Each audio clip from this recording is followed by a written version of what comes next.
ঢাকায় দীর্ঘদিন পর বিএনপির বাধাহীন সমাবেশ। অসম্ভবকে সম্ভব করা বীর সন্তানদের ধন্যবাদ জানায় খালেদা জিয়া। নির্বাচনের মাধ্যমে দ্রুত নির্বাচিত সরকারের হাতে ক্ষমতা হস্তান্তরের আহ্বান তারকের। বিলম্ব না করে অন্তর্বর্তীকালীন সরকার গঠনের আহ্বান বিএনপি। বাংলাদেশের বিএনপি চেয়ারপারসন বেগম খালেদা জিয়া বলছেন, দীর্ঘদিন অসুস্থ থাকার পর আপনাদের সামনে কথা বলতে পেরে আল্লাহর কাছে শুকরিয়া আদায় করছি। আমার কারামুক্তি এবং রোগ মুক্তির জন্য আপনারা সংগ্রাম করেছেন, দোয়া করেছেন, তার জন্য সবাইকে ধন্যবাদ জানাই। বুধবার ঢাকার নয়াপল্টনে বিএনপির কেন্দ্রীয় কার্যালয়ের সামনে অনুষ্ঠিত বিএনপির সমাবেশে দেওয়া ভিডিও বার্তায় এসব কথা বলেন তিনি। 2018 সালে দুদকের মামলায় গ্রেপ্তার হওয়ার আগে সর্বশেষ তিনি রাজনৈতিক সমাবেশে বক্তব্য রেখেছিলেন। এরপর থেকে তিনি কোনো সমাবেশ প্রকাশ্যে নেতাকর্মীদের সামনে আসতে পারেননি।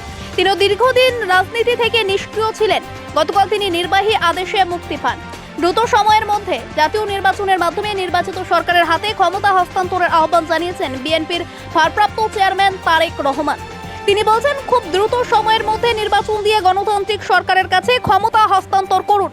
বুধবার বিকেলে রাজধানীর নয়াপল্টনে বিএনপির দলীয় কার্যালয়ের সামনে অনুষ্ঠিত সমাবেশে প্রধান অতিথি হিসেবে ভার্চুয়ালি যুক্ত হয়ে এ আহ্বান জানান তিনি। অবিলম্বে অন্তর্বর্তীকালীন সরকার গঠনের দাবি জানিয়েছেন বিএনপি মহাসচিব মির্জা ফখরুল ইসলাম আলমগীর। বুধবার বিকেলে নয়াপল্টনে বিএনপির কেন্দ্রীয় কার্যালয়ের সামনে আয়োজিত সমাবেশে দাবি জানান তিনি। মির্জা ফখরুল বলেন, অন্তর্বর্তীকালীন সরকার গঠন করে আগামী 3 মাসের মধ্যে নির্বাচনের ব্যবস্থা করার আহ্বান করছে, তাই অবিলম্বে অন্তর্বর্তীকালীন সরকার গঠন করতে হবে। আপনাদের সকলের জয়, ছাত্রদের জয়, আপনাদের সেই সমস্যা বিজয় একটা অর্জিত হয়েছে।